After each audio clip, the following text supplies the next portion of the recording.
A big day for the markets as we get ready for Fed Chair Jay Powell's address in Jackson Hole. Steve Liesman is there, and he joins us right now along with former Philadelphia Fed President Patrick Harker and CNBC contributor and former Fed Vice Chair Roger Ferguson. Steve, a lot of anticipation ahead of this. Yes, an awful lot, and I think I have a great panel to talk about it ahead of time. But before I do, I want to just update viewers on where the Fed funds futures market is going into this speech, and there's been a pretty dramatic change.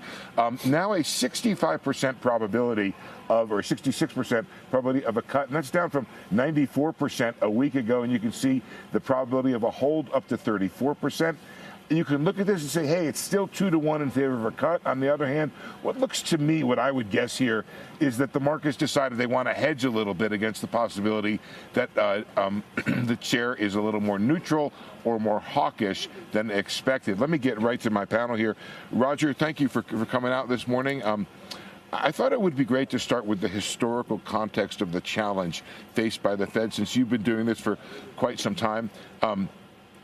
I don't remember a time when there were uncertainty on both sides of the mandate. You have this inflation uncertainty from the tariffs and the labor uncertainty from both the tariffs and the immigration and deportation.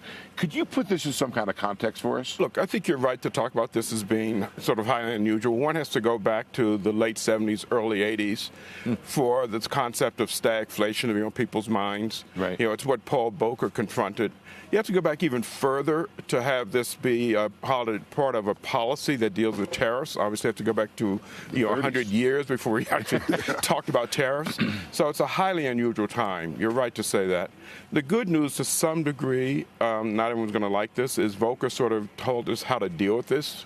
Right. Have to maintain inflation credibility first and foremost, which then gives you the freedom to fight a slowdown. And the final thing I'd say is, while we're talking about this in the stagflationary context, it's probably modest on both sides as opposed to the extreme things that Paul Right. The dynamic is maybe the same, but the magnitude is much less. Exactly. So, Patrick, you were just in the room, and now you're a distinguished professor. Is that right? Can I say that? At Wharton. And you were recently in the room. Characterize for us, obviously without breaking confidences, the debate inside the room about what the right way to respond to what Roger just laid out is. It's all how the lens you're looking through in terms of uncertainty and risk, right? That's where it is. And that's where people come out on different sides of the issue, right? Whether it's for cutting or holding, nobody's for increasing right now, right? I think that's pretty clear. But, you're looking at the data, and the data is fuzzy. Let me use the word fuzzy. It's just not very crystal clear. And so at this point, I was in that camp of let's sit here and hold and let's get a little more certainty before we move. We're heading this, Roger's right, we're in this period of, let's call it stagflation light, right? It's not the 70s, but it doesn't feel good right now. When I think about where the committee is, though, I hear people in the forecast tells us that everybody really wants to reduce rates. They think they're restrictive. It's a debate about the timing and how much certainty. People push back on that uncertainty thing and say, you know what, it's always uncertain.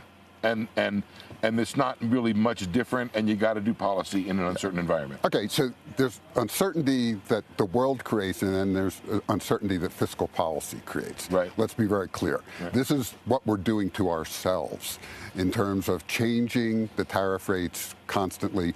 I spent a lot of time, and I still do, talking to business contacts. They're just sitting still, just trying to figure out what's going on. Now, some are trying to plow forward. All right, if you're in the data center business, you're definitely plowing forward, but others just sit and wait. And so, I think this is a different level, different type of uncertainty right now. Roger, when it comes to how the chair splits the difference here, and he has shown himself to be a person who is pretty good at creating consensus. If you even do statistically the numbers, there have been fewer dissents under Jay than almost any other Fed chair.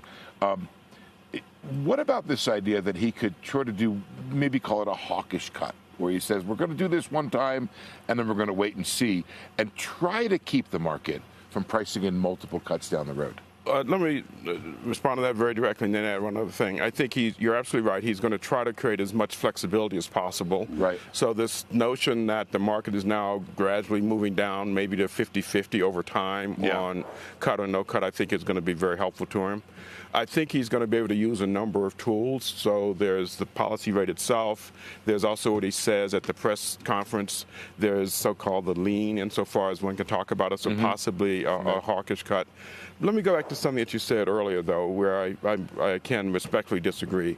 I don't think everyone wants to cut. The last time we had the SEP, remember, 9 members said 2 cuts this year, 2 said 1 cut, 7 said no cut. Fair enough. Yeah. So I think this is really a close call as to the wait-and-see group versus maybe a slight tugging group, so to speak. So let me layer on all of this stuff we're talking about, the pressure from the administration to reduce rates. And Joe and I had an interesting debate the other day, or discussion, where I said there's been unprecedented pressure to cut, and Joe said unprecedented public pressure.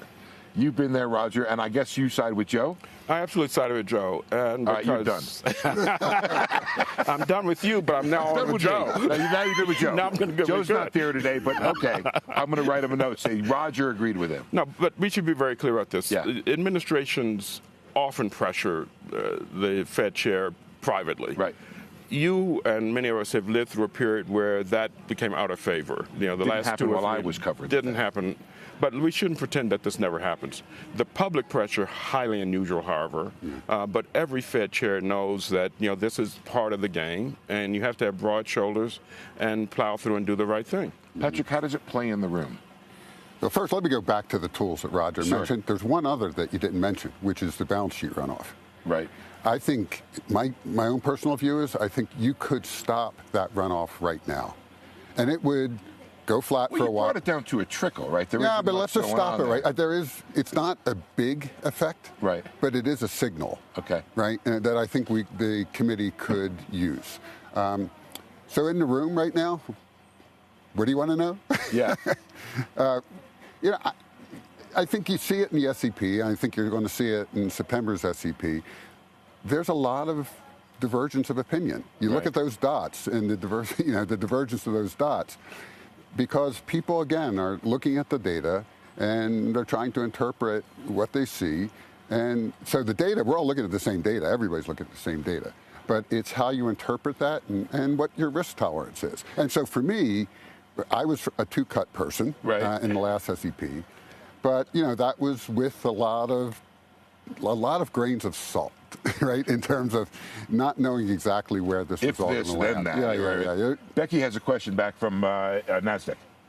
Yeah, I just wanted to hop on what President Harker was talking about with the quantitative tightening, the Fed's balance sheet. We had David Zervos on earlier this week. He's being considered as somebody to be the potential next Fed chair. He said that he thinks the balance sheet is neutral again, but it's still more than $6 trillion. Granted, it's down from $9 trillion at the height, but it's a heck of a lot more than it was at $1 trillion before the financial crisis. What do you think the fair level or the new, I mean, it almost sounded like you agreed with him just in terms of thinking that are we at a neutral rate for the balance sheet right now? So the honest answer is we never know exactly what that level is. Last time around when we did this, we thought we knew, and we were wrong, right? We had the number too low. So this is where you need to watch the signals, watch the markets. But by holding steady right now, you let liabilities build up and the balance sheet will naturally run off, right? That, I think, is a prudent strategy for what we're facing right now. Let me conclude with one question to Roger. Roger, there's the Fed institution, which is an important issue about the independence of the Fed. Do you think it withstands and ends up in pretty much the place it is right now, given the pressure that's put on it, given the attack on Lisa Cook, which is obviously a real issue in terms of the documents, but we don't know the other side of the story? There's a lot of pressure on the institution right now. I think there's a lot of pressure on the institution. My view is this is really an important time for the institution to educate the American public on what it does and why it's important. Right, we've gone through a period of inflation. People, for the first time, literally, in 30 or 40 years, had to deal with that. So everyone now understands, wow, this inflation thing is a secret tax on the middle income and lower people, lower class individuals. The Fed is the institution whose mandate is to control inflation as well as the other side. And so I turn this around and say it's really time for all of us to educate the American people. That's the way we ensure independence. Final point I'd make is, if you look across the world at places where independence of central banks have eroded, it has not been a good outcome. And so I really think this is an opportunity for everyone to understand what this institution does. Do you think it wins, Roger? Do you think it ends up maintaining that independence? I think it maintains the independence because the population will get behind it and say, wait a minute, we had inflation. It's not a good thing. We need an independent Fed to maintain that. Congress, et cetera, do your job. Protect the Fed as best you can.